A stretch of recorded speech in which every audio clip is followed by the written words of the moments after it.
chegamos? A que ponto chegamos? Porque está se perdendo a identidade de filhos de Deus.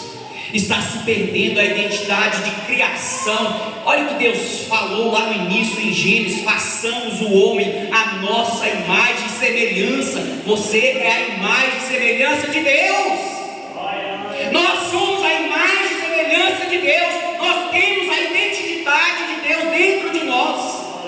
Porque quando Deus fez aquele boneco de barro, Ele retirou de dentro dele o fôlego de vida, o Espírito Santo lhe soprou nas narinas. Então você carrega a identidade de Deus dentro de você, meus queridos. Glória a Deus. Quem está me entendendo, diga amém. Você tem uma identidade. O mundo lá fora te rotula, o mundo lá fora coloca a identidade que eles quiserem em você, mas é você que sabe a identidade que você tem, de homem e de mulher de Deus, criatura, ser, filho de Deus. Vamos para o próximo texto, Atos, capítulo 19. Versículo 8 até o 17. Olha só o que diz a palavra de Deus. Atos capítulo 19, versículo 8 ao 17. Eu quero ser bem breve, bem objetivo, porque hoje é noite de Santa Ceia, glória a Deus. Hoje é noite onde você vai ter comunhão com Jesus, com a igreja e com os irmãos, amém? Então eu quero ser bem breve. Atos capítulo 19. Eu vou ler bastante, mas eu vou frisar alguns versículos. 19 a partir do 8 fala assim: durante 3 meses Paulo frequentou a sinagoga. Preste bastante atenção para você entender e compreender a palavra de Deus.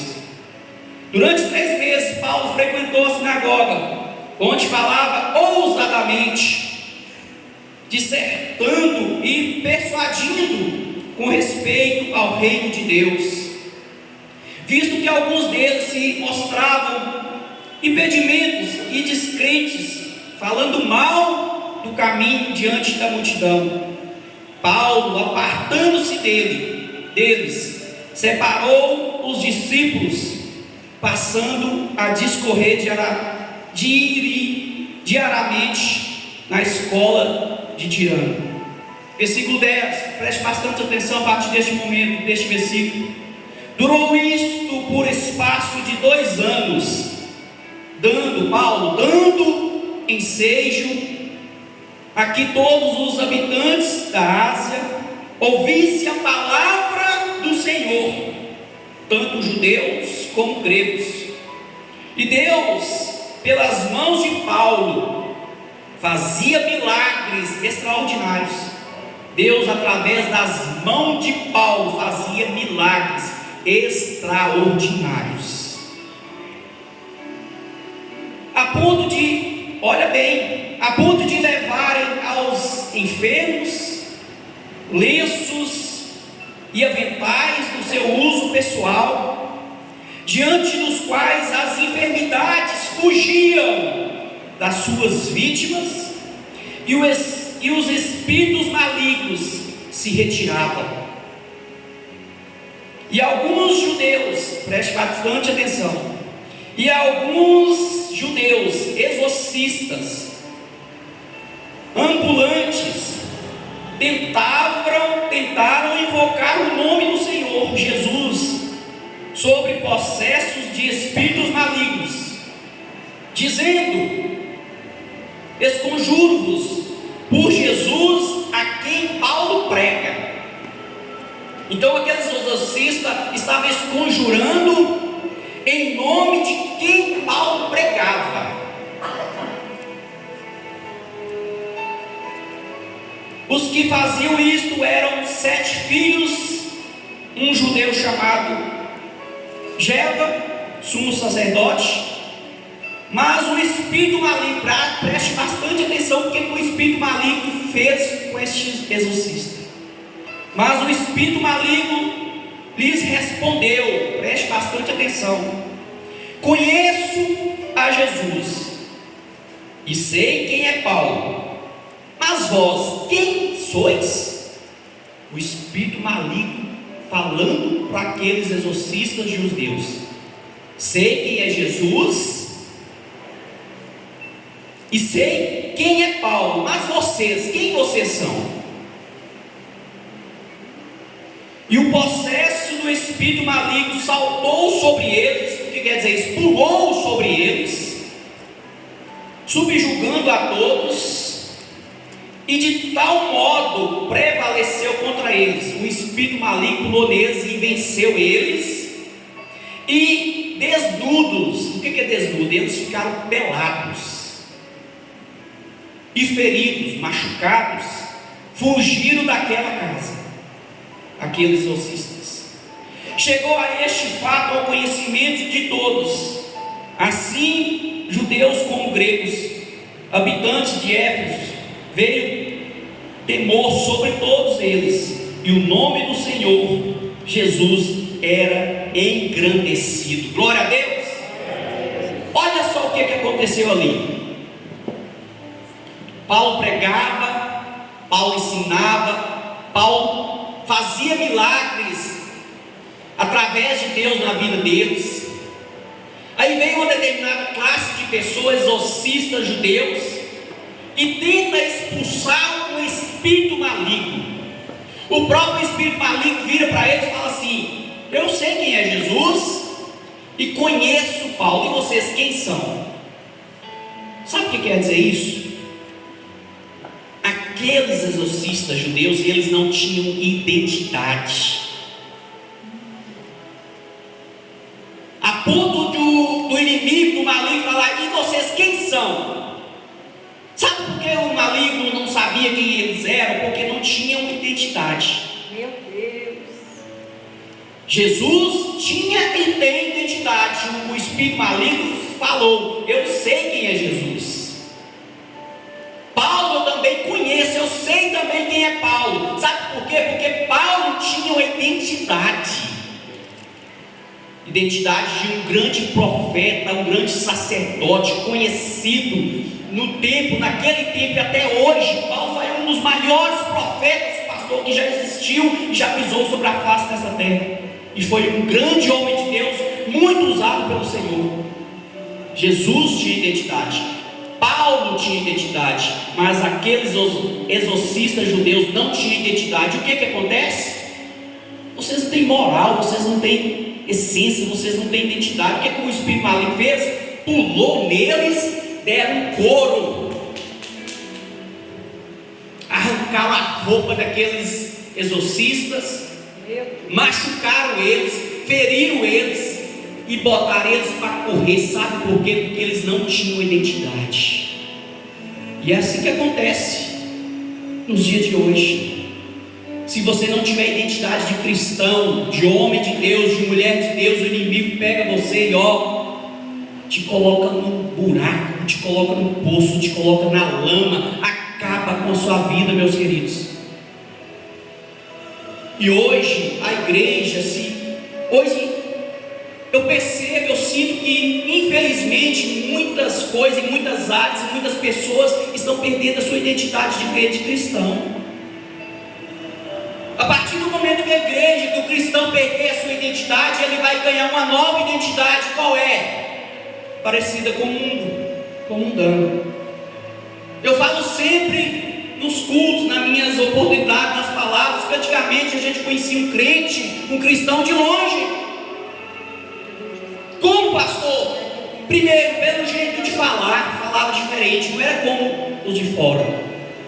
Segundo, se vestiam totalmente diferente, andava com sua Bíblia debaixo do braço, de longe você via assim: lá vai um crente, lá vem um crente.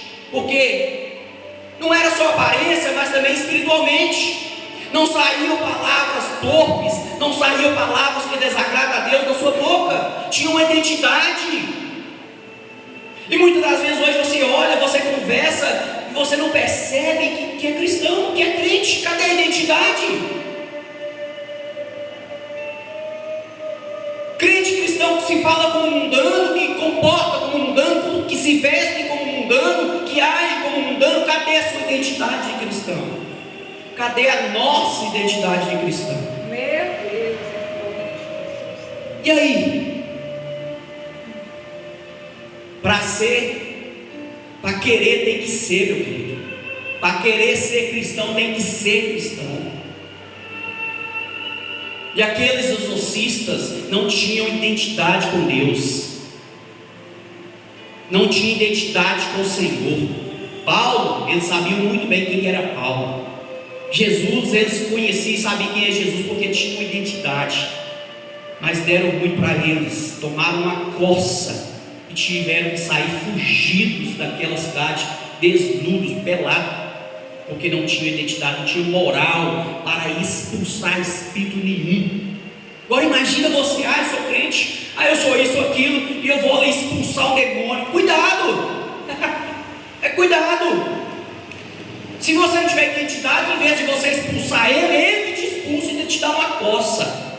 Estou te colocando medo na sua vida não, mas pode acontecer. Eu sou isso, sou aquilo, será? Você tem identidade? Cuidado!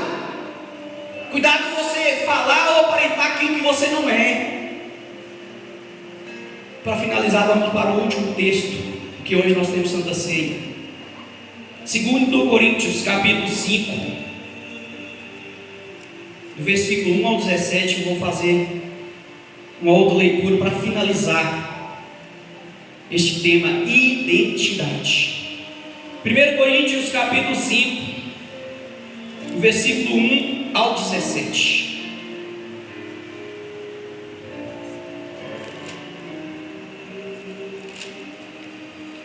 Segunda Coríntios, meus queridos, me perdoem. 2 Coríntios, capítulo 5.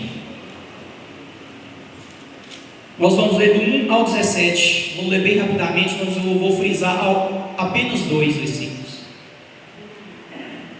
Sabemos que a nossa casa terrestre, deste tabernáculo se desfizer, temos da parte de Deus um edifício, casa não feita por mãos, eterna nos céus. E por isso, neste tabernáculo, gememos, aspirando por sermos revestidos da nossa habitação celestial. Se todavia fomos encontrados vestidos e não nus, pois na verdade os que estamos neste tabernáculo gememos angustiados, não por querermos ser despidos, mas revestidos, para que o mortal seja absorvido pela vida. Ora, foi o próprio Deus quem nos preparou para isto, otorgando-nos o penhor do Espírito. Temos, portanto, sempre bom ânimo, sabendo que enquanto no corpo estamos ausentes do Senhor, enquanto nós estivermos no corpo, na carne, nós estamos ausentes do Senhor. Visto que andamos por fé e não pelo que vemos, entretanto estamos em plena confiança, preferindo deixar o corpo e habitar com o Senhor. E por isso que também nos esforçamos, quer presentes, quer ausentes, para lhes sermos agradáveis. Porque importa que todos nós compareçamos perante o tribunal de Cristo, para que cada um receba segundo o bem ou o mal que tiver feito por meio do corpo.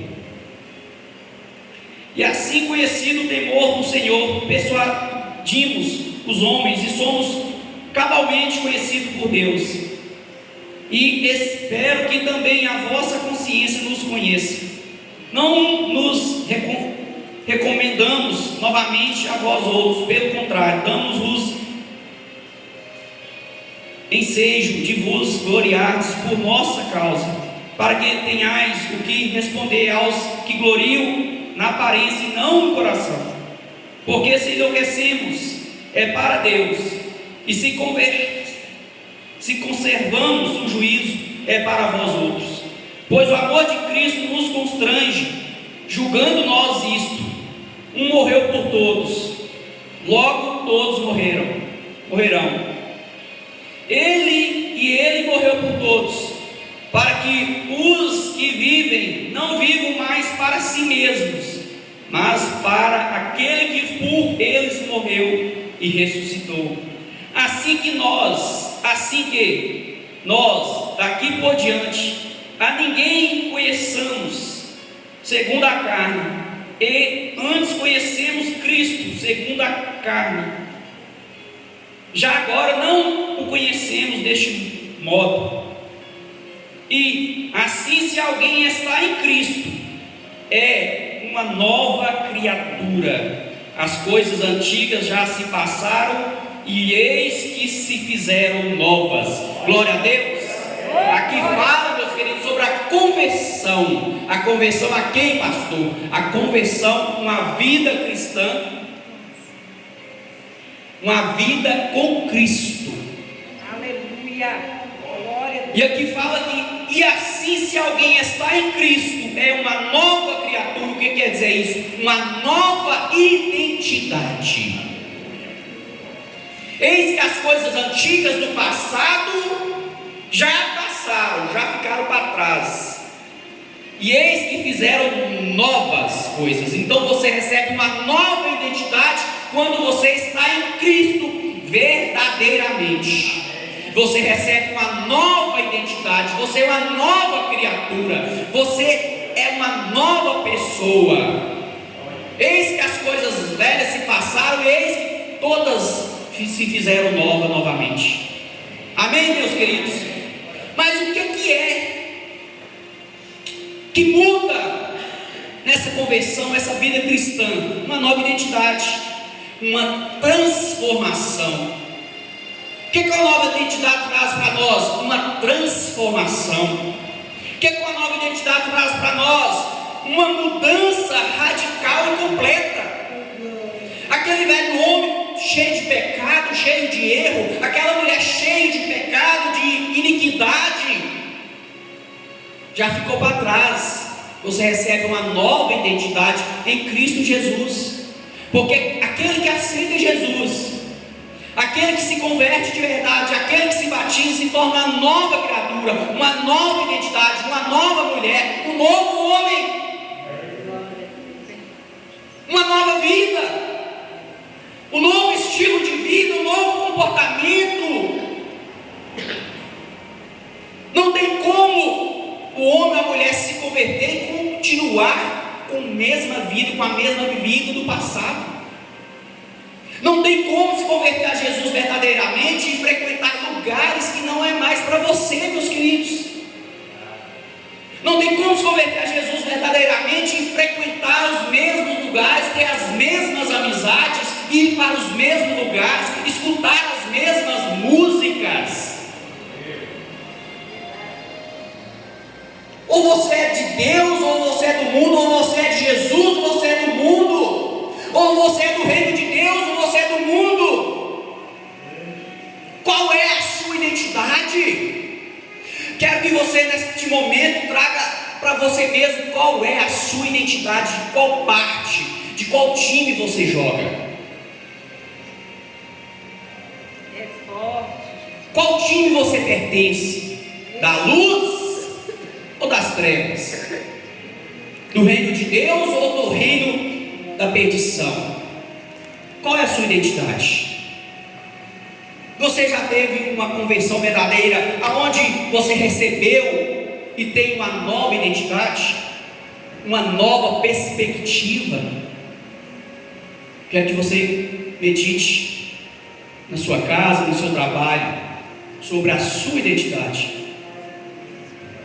Existem duas pessoas que sabem perfeitamente quem você é. Primeiro, Deus. De Deus nós não enganamos, nós não escondemos nada. Deus sabe tudo sobre nós, até mais do que nós mesmos. A segunda pessoa que sabe a sua verdadeira identidade é você mesmo. É você que deita lá na sua cama, coloca a cabeça no seu travesseiro e fala assim: eu sou isso, eu sou isso, eu sou isso, isso. Eu posso enganar o pastor, eu posso enganar o pai, a mãe, eu posso enganar os irmãos, eu posso enganar os amigos, demonstrando uma identidade que eu não sou. Mas para Deus ninguém engana. A você mesmo, você sabe quem você é, você sabe da sua identidade. E que nesta noite mesmo você vai sair daqui sabendo que você tem uma identidade. Uma identidade de cristão, de servo de Deus, de homem de Deus, de mulher de Deus. Amém, meus queridos? Não deixe o inimigo tirar a sua identidade. Não deixe Satanás tirar a sua identidade. Não deixe o diabo tirar a sua identidade. Ele tentou Jesus, tentando tirar de Jesus a identidade dele, para que o propósito de Deus não se cumprisse através de Jesus. E você está aqui hoje, e Deus está falando com você, mas Satanás está lá fora tentando, bolando uma estratégia para tirar a sua identidade. Quando você perde a sua identidade, você perde a sua essência, você tem dúvida de quem você é. Você já viu pessoas falar assim: o que eu estou fazendo aqui neste mundo? Você já viu pessoas falando assim: o que eu vim fazer aqui neste mundo? O que eu estou fazendo aqui nessa terra? Meu Deus. Já viu alguém falando desse jeito? Qual que é o meu propósito aqui nessa terra? Por que você acha que tantas pessoas se suicidam? Porque perdem a identidade. As pessoas que têm dúvida da sua identidade são pessoas que estão vazias, que já não sabem quem elas são. Quem eu sou? Você já parou e perguntou para você mesmo: quem eu sou? Qual é o meu propósito aqui nessa terra? O que eu vim fazer? Qual é o propósito de Deus para mim aqui nessa terra? Você tem que saber quem é você e quem é sua identidade, porque fala sobre você. Amém, meus filhos? Vamos colocar sobre nossos pés. Espero que você tenha ouvido a voz de Deus, a voz do Espírito Santo neste momento, nessa noite. Amém? O Senhor quer renovar em você a sua identidade. Ele quer trazer no seu coração aquele primeiro amor, aquela essência, aquela identidade de cristão, de homem de Deus, de mulher de Deus. Ele quer avivar em você e saber que você tem identidade. Você tem identidade, você não é um indigente.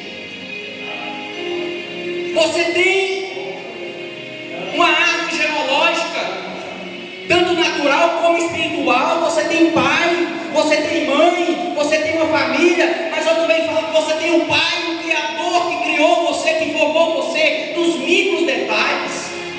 Ele te fez a imagem e semelhança dele. Você é a imagem e semelhança do Senhor. Não deixe que o mundo, que as coisas, que as evidências, que o mundano, que as coisas influenciam a sua fé, a sua identidade. As pessoas lá fora podem duvidar da sua identidade, podem trocar as suas identidades, podem se identificar como elas quiserem, mas você tem que ter certeza da sua identidade, de quem você é, de qual time você faz parte, de qual bandeira você defende, de qual Deus você serve. Você tem que ter certeza de quem você é em Cristo Jesus. Você é a imagem e semelhança do Senhor.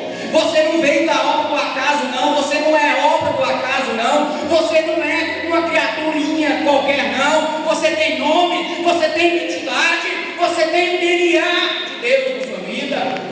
Você tem a presença de Deus, você tem o Espírito Santo dentro de você. Deus, o Senhor, colocou uma identidade em você, meus queridos. Não tenha dúvida do seu valor, não tenha dúvida do que você veio para essa terra. Deus tem um propósito na sua vida. Ele colocou em você uma identidade, um propósito. Você é valioso, você tem valor para te colocar para baixo, te colocar em mais lençóis. Mas você tem uma identidade celestial. Você tem um nome conhecido nos céus. Paulo era conhecido, Paulo tinha uma identidade, Jesus tinha uma identidade, os profetas tinham uma identidade, os sacerdotes tinham uma identidade e eram conhecidos no reino celestial. E você e nós somos conhecidos até onde? O seu nome chega até onde? Qual é a sua identidade que está sendo espalhada lá fora? Como está o seu nome lá no céu? Você é conhecido lá no céu? O inimigo sabe quem você é? O inimigo sabe quem você é? O inimigo falou assim: quem são vocês? Não conhecia, não tinha identidade. Paulo eu conheço, Jesus eu sei bem quem é, e vocês quem são? E hoje, nesta noite, eu pergunto para você, igreja: quem você é? Quem são vocês no reino celestial? Quem é você no reino de Deus? Quem é você na obra de Deus? Quem é você dentro da sua casa? Quem é você no seu trabalho? Quem é você quando você sai daquelas portas para fora? Quem é você? Qual é a sua identidade? Você tem dúvida? saia desta noite aqui com a certeza da identidade que Deus te deu. Você não é qualquer um, não. Você não é qualquer uma, não. Você é filho de Deus, você é escolhido, você é separado, você é ungido. Há uma unção, há uma presença na sua vida, há um chamado na sua vida, há um propósito na sua vida. Você não está aqui, não é por acaso, não. Você foi escolhido, Jesus te alcançou, Jesus tirou você do pecado, do lamaçal, tirou você da imundícia, te colocou num lugar santo, num lugar separado. Você é especial. Levante a sua cabeça, levante o seu semblante e saiba que você tem valor para Deus. Muitos não te valorizam, olham você de baixo para cima, de cima para baixo, mas você tem valor. Deus sabe quem você é. Você tem que bater no seu peito e falar assim: eu sei quem eu sou, eu sei do meu valor, eu sei da minha identidade, eu sei de onde eu vim, eu sei para onde eu vou, eu sei o Deus que me guia, que me guarda, que me criou. Isso é identidade. É você saber quem você é saber que você foi gerado dentro do ventre materno da sua mãe. Deus já te conhecia. Antes de você ser gerado dentro do ventre materno da sua mãe, Deus já te conhecia, você já tinha uma identidade para Deus. Nem sua mãe te conhecia, Deus já te conhecia. Identidade. Grandioso Deus, eterno Pai, continue, meu Pai, falando com esta igreja. Continue falando com cada um de nós. Continue, meu Pai, me dando sabedoria, revelando em mim a tua palavra. E que a igreja do Senhor, meu Pai, venha cada vez mais ter identidade. Lá fora estão perdendo a identidade. O mundo tem tirado a identidade das pessoas, tem colocado ela como animais. Mas animal é animal, ser humano é ser humano, filho de Deus é filho de Deus. Há uma separação. E que nesta noite, através dessa palavra, meu Pai, corações e vidas venham despertar para o Senhor e reconhecer a identidade que o Senhor colocou na vida de cada um de nós. Não é por acaso que cada um de nós tem uma digital, tem um DNA. Isso revela a identidade do Senhor em nossas vidas. Pai amado, Pai querido, abençoa esta igreja, derrama crescimento, derrama, meu Pai, o Espírito Santo sobre cada um. Aqueles que fazem a tua obra, aqueles que são membros, as famílias representadas aqui nesta noite, e que a presença do Senhor e a identidade do Senhor venha ficar cada vez mais cravadas, venha ficar cada vez mais impregnada em nossos corações e nossas vidas. No nome de Jesus, aquele que crê, diga amém. As palmas glorifiquem e exaltam o Senhor. Glória a Deus, aplauda a Deus, aplauda Jesus, glória a Deus, aleluia. Quem ouviu a voz de Deus, diga amém. Glória a Deus. Glória a Deus. Quem falou que ia ser breve, ficou com as roupas. Obrigado, pastor, pela oportunidade. Deus abençoe vocês.